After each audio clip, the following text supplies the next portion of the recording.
সুদীবৃন্দ, সময় সংক্ষিপ্ত, আলোচনা অনেক ব্যাপক। সংক্ষিপ্ত আকারে আপনাদের সামনে কিছু আলোচনা উপস্থাপন করব। এই আলোচনাগুলো যেন আমার বাস্তব জীবনে আমি আমল করতে পারি, আমরা যারা শুনব প্রত্যেকে আমল করতে পারি। আল্লাহ যেন আমাদেরকে তাওফীক দান করেন। সকলে বলি আল্লাহুম্মা আমিন। সম্মানিত সুদীবৃন্দ, মহাগ্রন্থ কালামুল্লাহ শরীফের সূরা মারইয়াম থেকে একটি আয়াতের কারিমা আপনাদের সামনে তেলাওয়াত করেছি। একটি কথার উত্তর দেন তো আপনারা শুনুন, আমরা কি জান্নাতে যাইতে চাই কি চাই না? একটু হাত উঠায় বলেন তো, আমরা জান্নাতে যেতে চাই? ইনশাআল্লাহ আমরা সকলেই জান্নাতে যেতে চাই। কেন? আমরা পড়েছি লা ইলাহা ইল্লাল্লাহ মুহাম্মাদুর রাসূলুল্লাহ। উদ্দেশ্য কি? জান্নাতে যাওয়ার জন্য এই পরিমাণ বহন করেছি। আজকে যে আয়াতের কারিমা আল্লাহ বান্দাকে তিনটি দফা দিয়েছেন। কয়টা দফা? কথা বলতে হবে, কয়টা দফা? আল্লাহ বলেন এই তিনটি দফা যারা বাস্তবায়ন করতে পারবে তাদেরকে আল্লাহ পাক নিঃসন্দেহে কোনো সন্দেহ নাই তাদেরকে জান্নাত দান করবেন। যারা বলেন সুবহানাল্লাহ। শুনবেন কথাগুলো কি? আল্লাহ রাব্বুল আলামিন বলেন, এক নম্বর দফা দিয়েছেন। আল্লাহ বলেন ইল্লা মান তাবা, যারা তওবা করেছে। কি করেছে? তওবা করেছেন। তওবা শব্দের অর্থ হলো বিরত থাকা। তাওবা শব্দের অর্থ হলো অনুশোচনা দাম।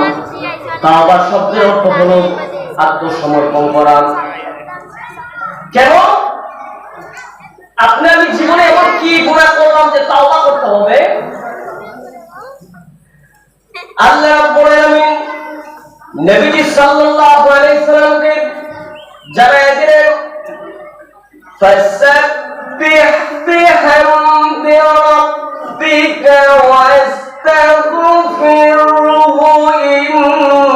ইন্নাহু কানা তাওয়াবা।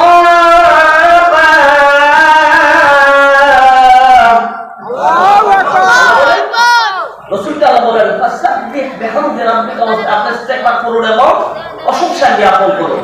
আচ্ছা বলেন তো, আপনার নবীর জীবনে তো গুনাহ ছিল? নবী ছিলেন মাসুম। নবী ছিলেন কি? মাসুম। নবীর আগে কোনো গুনাহ নাই, পরে কোনো গুনাহ নাই। তারপর আল্লাহ বলছেন ফাসাব্বিহ বিহামদি রাব্বিকা ওয়াস্তাগফির। তাইলে আপনার আমার জীবনে গুনাহ আছে কি নাই বলেন? আল্লাহ রাব্বুল আলামিন বলেন ইল্লা মান তাবা, যারা তওবা করেছে। এক নম্বর দফা হলো তওবা।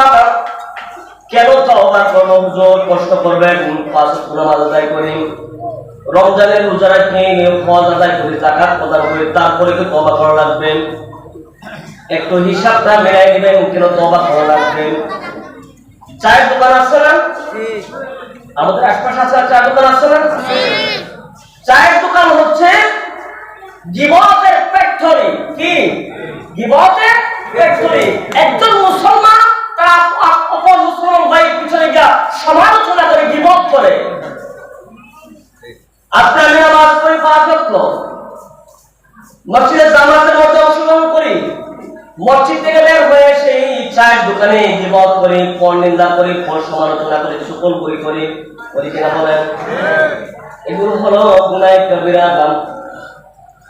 যদি কোনো ব্যক্তি গুনাহ কবিরা করে শুধু জানে না, আর যদি জানতে পারে সে আমি গুনাহ কবিরা করেছি, ওই ব্যক্তি মুহূর্তের ভিতরে তওবা করা লাগবে। জোরে বলেন আল্লাহু আকবার। কারণ জানার পরে যদি তওবা না করে, তওবা থেকে যদি কবরে চলে যায়, এই কবরটা জাহান্নাম হয়ে যাবে। আল্লাহ দফা দিয়েছেন ইল্লা মান তাবা। প্রথম দফা দিলাম তওবা করো। কেন? তুমি গুনাহ কবিরা করেছো, তুমি তওবা করতে হবে। তওবা ছাড়া কোনো রাস্তা নাই। গীবত কেমন গুনাহ?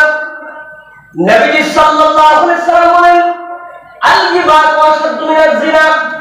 একজন মানুষ যখন জিনা করে ব্যভিচারের মধ্যে লিপ্ত হয়, যে গুনাহগার হয়, আমার নবী বলেন যদি কোনো মানুষ গীবত করে, অন্য ভাইয়ের কোন সমালোচনা করে, সে যেন গুনাহ কবিরার কাজ করেছে, বড় গুনাহ করেছে। এই গুনাহ কবিরার কারণে সে জান্নাত থেকে নিকৃষ্ট নাপাক বংশের গুনাহ করে যদি বলেন নাউজুবিল্লাহ। গুনাহ কি? গীবত। আর গীবত শব্দ মিলাদ জিনা। গীবতের থেকে বড় গুনাহ হচ্ছে কি? জিনার থেকে বড় গুনাহ হচ্ছে গীবত। কেন? একজন মানুষ যদি জিনা করে তারপর যদি বুঝতে পারে রাব্বুল আলামিনের দরবারে আত্মসমর্পণ করে তওবা করে খালিস হতে আল্লাহ পাক বলেন আমার গফুর নামের খাতিরে জিনাকারীর জিনা আমি আল্লাহ পাক maaf করে দেই। কিন্তু কোন গীবতকারীর দোয়া আমি আল্লাহ পাক তখন কবুল করি না, তার তওবা কবুল করি না যতক্ষণ পর্যন্ত না যে ব্যক্তির পিছনে গীবত করেছে ওই ব্যক্তির কাছে আগে maaf চাইতে হবে। সে যদি maaf দেয় আমি আল্লাহ তাকে maaf করে দিব। যদি বলেন সুবহানাল্লাহ। তাইলে জিনার থেকে বড় গুনাহ হলো গীবত। আর গীবতের ফ্যাক্টরি হচ্ছে চায়ের দোকান। একজন মুসলমানের সাথে দেখা করে সাক্ষাৎ করে সালাম দেবে, কিন্তু সালাম না দিয়ে গীবত করে শুনছো অমুকের মাই ওই কাজ করছে, অমুকের চেয়ে ওই কাজ করছে, তোমাকে অনুমতি দিল কে?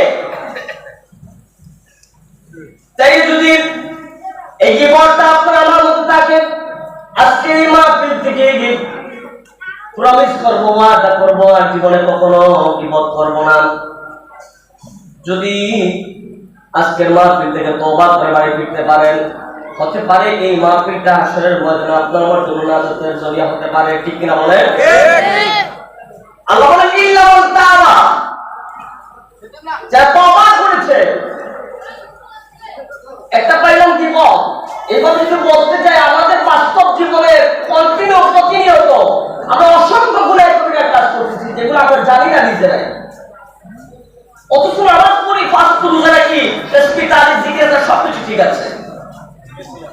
হিংসা করা যাবে না, হিংসা হলো গুনাহ কবিরা।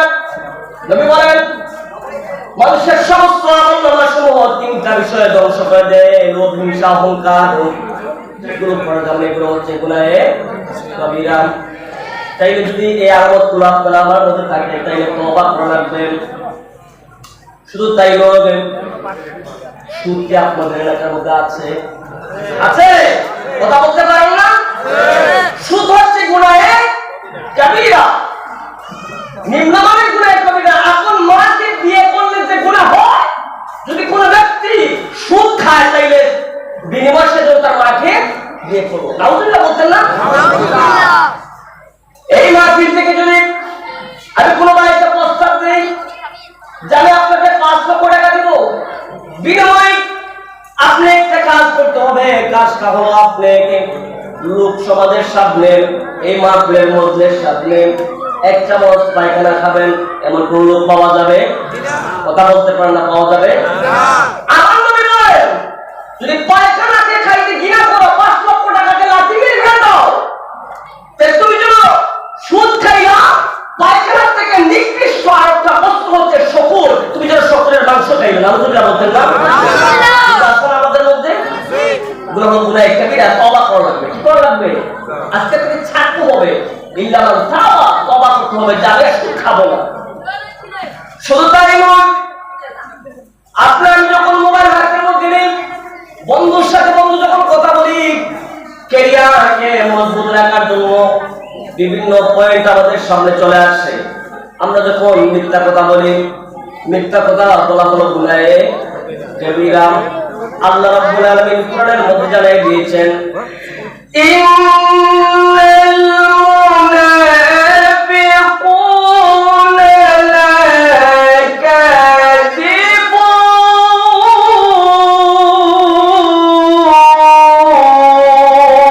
আল্লাহু আকবার। মুনাফিকরা নিশ্চয়ই মুনাফিকরা মিথ্যা কথা বলে। কি করে? মিথ্যা কথা বলে। এখন আসে মুনাফিক কারা? 3টা আলামত যাদের মধ্যে বিদ্যমান রয়েছে, ওই মানুষটা হলো মুনাফিক। মুনাফিকের স্থান হলো সর্বনিম্ন জাহান্নাম। আল্লাহ নিকৃষ্টতম জাহান্নামের ব্যবস্থা মুনাফিকের জন্য রেখে দিয়েছেন। 1 নম্বর হলো মুনাফিক যখন কথা বলবেন মিথ্যা বলবেন, 2 নম্বর আমানতের খেয়ানত করবেন, এবং 3 নম্বর ওয়াদা দিয়ে ওয়াদা সে খেলাফ করবে। এটা হলো মুনাফিকদের আলামত। এগুলো যাদের মধ্যে থাকবে এগুলো গুনাহ কবিরার কাজ করতেছে। যদি এই আলামত কোন কারোর মধ্যে বিদ্যমান থাকে তখন করতে হবে ইল্লামা তাওবা, তওবা করতে হবে। এবার যদি বলতে যাই সময় শেষ হয়ে যাবে, আমরা একটু গুনাহ কবিরার সাথে সম্পৃক্ত আছি, এজন্য ইল্লামা তাওবা, তওবা করা লাগবে। আমি যদি বুঝি না কোন গুনার বিষয়ে, আমি ইমাম সাহেবকে জিজ্ঞাসা করবো, হুজুর এইটা যে করি এটা কোন গুনাহ? আল্লাহ রাব্বুল আলামিন বলেন এক নম্বর কথা ইল্লা মান তাবা, যা তওবা করেছে। দুই নম্বর হলো ওয়া আমানা, যা ঈমানটাকে মজবুত করেছে। ঈমানটা মজবুত কি? যদি আপনি ঈমানের বুনিয়াদ হতে চান, নবীজির সাহাবী বিলাল রাদিয়াল্লাহু তাআলা আদর্শবান হওয়া লাগবে, ঠিক কিনা বলেন? এত আঘাত করেছে উমাইয়া, তারপর বিলাল রাদিয়াল্লাহু তাআলা একটা সেকেন্ডের জন্য ইসলাম থেকে বিমুখ হয়ে গেলেন। সুবহানাল্লাহ, সুবহানাল্লাহ। আবু বকর সিদ্দিক রাদিয়াল্লাহু তাআলা সমস্ত সম্পদগুলো ইসলামের জন্য ব্যয় করে দিলেন। আব্দুর রহমান আউফ যখন দেখতে পারলেন যে নবীজি সাল্লাল্লাহু আলাইহি ওয়াসাল্লাম বলেছেন যে আব্দুর রহমান আউফ তোমার সম্পদের কারণে হাসরের কঠিন ময়দানে তোমার জান্নাতে যাইতে সময় বেশি লেগে যাবে, এই চিন্তা করে করে হযরত আব্দুর রহমান আউফ সমস্ত সম্পদগুলো মদিনা অসহায় গরীবদের মধ্যে বিতরণ করে দিয়েছিল। সুবহানাল্লাহ, এটা ছিল প্রকৃতপক্ষে ঈমানদার। যদি ঈমানের পরিচয় হতে চাও, ওমর ফারুক রাদিয়াল্লাহু তাআলার আদর্শটাকে গ্রহণ করে নাও, বিলালের আদর্শ গ্রহণ করে নাও, উসমান জিন্নুরাইনের আদর্শ গ্রহণ করে নাও, এটা তুমি প্রকৃত মুমিন। আল্লাহ বলেন ওয়া আমানা, দুই নম্বর কথা যারা ঈমানটাকে মজবুত করেছে। আল্লাহ বলেন ওয়া আমিলা আমালান সালিহান, তিন নম্বর হলো গোটা জীবন নেক আমল করেছে। কি করছে? নেক আমল। নেক আমলের মধ্যে অনেক রাস্তা রয়েছে। যদি আপনি আমি নেক আমল করতে পারি, আপনি আমি যখন গাড়ির মধ্যে যানবাহনে চলাফেরা করি, দুনিয়ার সমস্ত কথাবার্তাগুলো আমাদের মুখের মধ্যে চলে আসে, ওই সময় আপনি আপনার নজরটাকে বন্ধ রাখেন, চক্ষুটাকে বন্ধ রাখেন। আপনি যদি একবার সুবহানাল্লাহ এই তাসবিহ করতে পারেন, আসমান এবং জমিনের মধ্যবর্তী জায়গার মধ্যে যতটুকু ফাঁকা জায়গা রয়েছে, মাসিক থেকে মাগরিব সীমান্ত থেকে জনক, আল্লাহ পাক বলেন একবার সুবহানাল্লাহ তাসবিহ করার কারণে আমি আল্লাহ বিশাল পাকা পরিমাণ সওয়াব তোমার আমলনামায় লিখে দেব। জোরে বলেন সুবহানাল্লাহ। অনেক রাস্তা রয়েছে যদি করতে পারি। আল্লাহ রাব্বুল আলামিন সূরা ফুরকানের মধ্যে বলেন এই তিনটা দফা যারা বাস্তবায়ন করতে পারবে, ইল্লা মান তাবা, এক নম্বর তওবা, দুই নম্বর হলো ওয়া আমানা ঈমান, তিন নম্বর হলো ওয়া আমিলা আমালান সালিহা। আল্লাহ রাব্বুল আলামিন বলেন নেক আমল। যদি এই আমলগুলো কোন মানুষ করতে পারে, নেক আমলটা আমার আল্লাহ রাব্বুল আলামিন সূরা ফুরকানের ৭০ নম্বর আয়াতের কারিমার মধ্যে বলেন ফাউলাইকা ইউবাদদিলুল্লাহু সাইয়্যাতিহিম হাসানাত।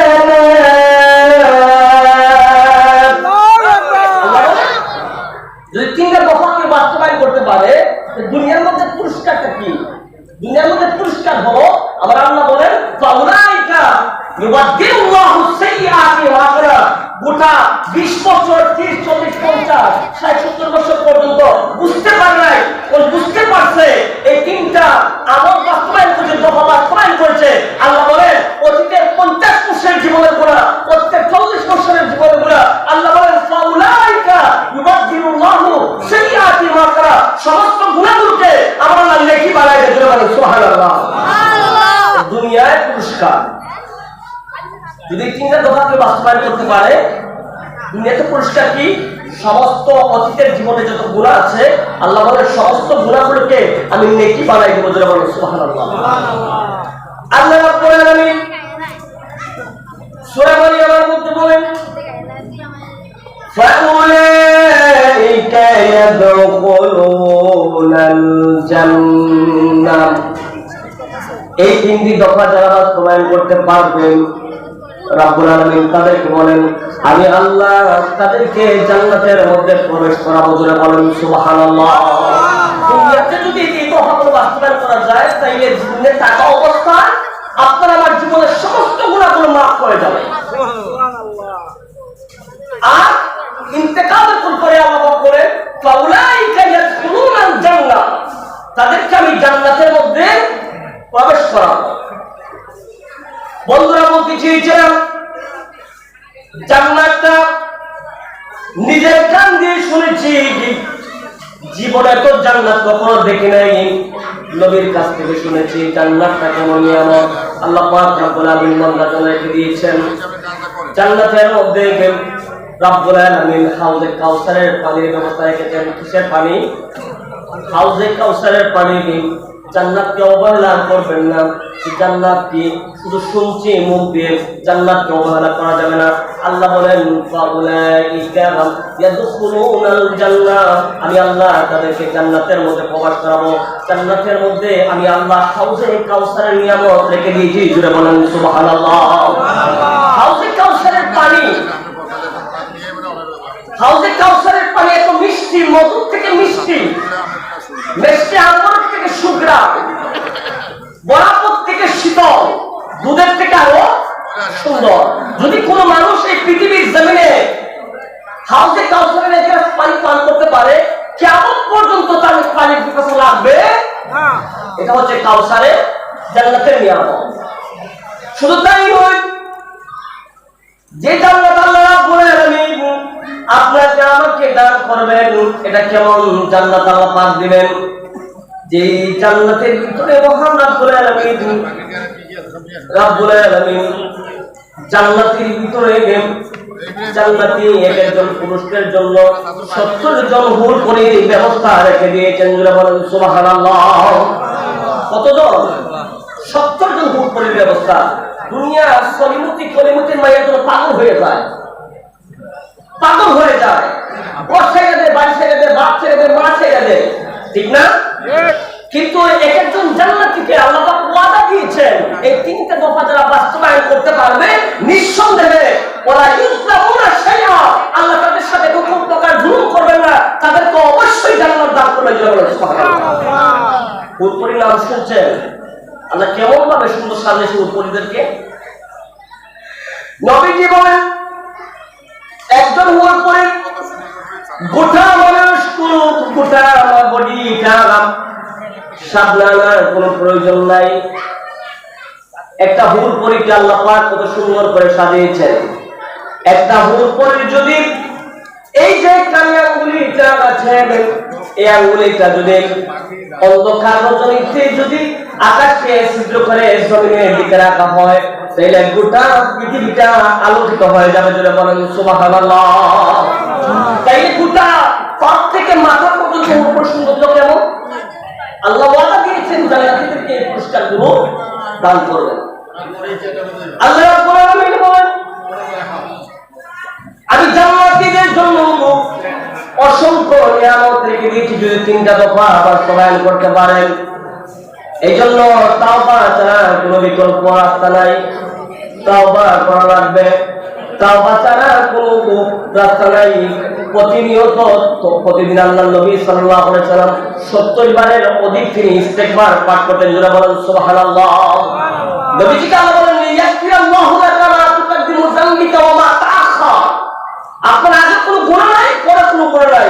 নবীজি সাল্লাল্লাহু আলাইহি ওয়াসাল্লাম 70 বারের অধিক ইস্তেগফার পাঠ করতেন। সম্মানিত এলাকাবাসী, কিছুক্ষণের মধ্যে আমাদের মাঝে এসে উপস্থিত হবেন আজকের প্রধান মেহমান, প্রধান বক্তা, আন্তর্জাতিক খ্যাতিসম্পন্ন মুফাসসির কোরআন জনাব আলহাজ হযরত মাওলানা মীর মোহাম্মদ হাবিবুর রহমান যুক্তিবাদী সাহেব। যারা এখানে আছেন হুজুরের সাথে আপনাদেরকে অনুরোধ করবো হুজুরকে স্টেজে নিয়ে আসেন ইনশাআল্লাহ। আর আপনারা যারা আছেন একটু আগে বসেন, একটু আগে বসেন, পিছনে লোক আসবে, একটু আগে বসেন ইনশাআল্লাহ। পিছনে জায়গা হবে না, একটু আগে বসেন ইনশাআল্লাহ। আর ঢাকা বাজার করে রাখলে আপনি ঢাকা বাজারে বসলে এটা শয়তানের বসে মাঝখানে, শয়তানের এই যে মাঝখানে ঢাকা থেকে ভাই একটু নয়, একটু নয় একটু জিকির করতে করতে লা ইলাহা ইল্লাল্লাহ লা ইলাহা ইল্লাল্লাহ। এবং মাদ্রাসার যে ছাত্ররা তাকে নিয়ে আমি বলবো যারা দায়িত্বশীল আছেন তাদেরকে নিয়ে আসেন এবং জানাজার প্রদর্শনী যারা করবে তাদেরকে নিয়ে আসেন ইনশাআল্লাহ স্টেজে। আর বাইরে যারা আছেন ইনশাআল্লাহ অতি তাড়াতাড়ি আমাদের প্যান্ডেলে এসে উপস্থিত হয় ইনশাআল্লাহ। আমাদের হুজুর এখনই কিছুক্ষণের মধ্যে ইনশাআল্লাহ হুজুরে নিয়ে আসছে, কিছুক্ষণের মধ্যে ইনশাআল্লাহ স্টেজে এসে উপস্থিত হবে ইনশাআল্লাহ। সম্মানিত সুধীবৃন্দ, আল্লাহ বলে দিয়েছেন ইল্লামান তাওবা, যারা তওবা করেছে, ওয়া আমানা ইমানটা স্ফুটিত করেছে, ওয়া আমিলা আমালান সালিহা নেক কাজ করেছে, ফাউলাইকা ইউবাদদিলুল্লাহু সাইয়্যাতিহিম হাসানাত। আল্লাহ বলেন অতীতের সমস্ত গুনাহগুলোকে আল্লাহ নেকি বানায় দেব। ওয়া কানা আল্লাহু গফুরার রাহিমা, আমি আল্লাহ হচ্ছি গফুর, আমি আল্লাহ ক্ষমাশীল। যাই হোক হাজিরিন, যা আলোচনা করেছি এই আলোচনাগুলো যেন আমাদের প্রত্যেকের বাস্তব জীবনে আমরা আইন করতে পারি, আল্লাহ যেন আমাদেরকে তৌফিক দান করেন। ওয়া আখিরু দাওয়ানা আলহামদুলিল্লাহি রাব্বিল আলামিন। আসসালামু আলাইকুম ওয়া রাহমাতুল্লাহি তাআলা ওয়া বারাকাতুহু।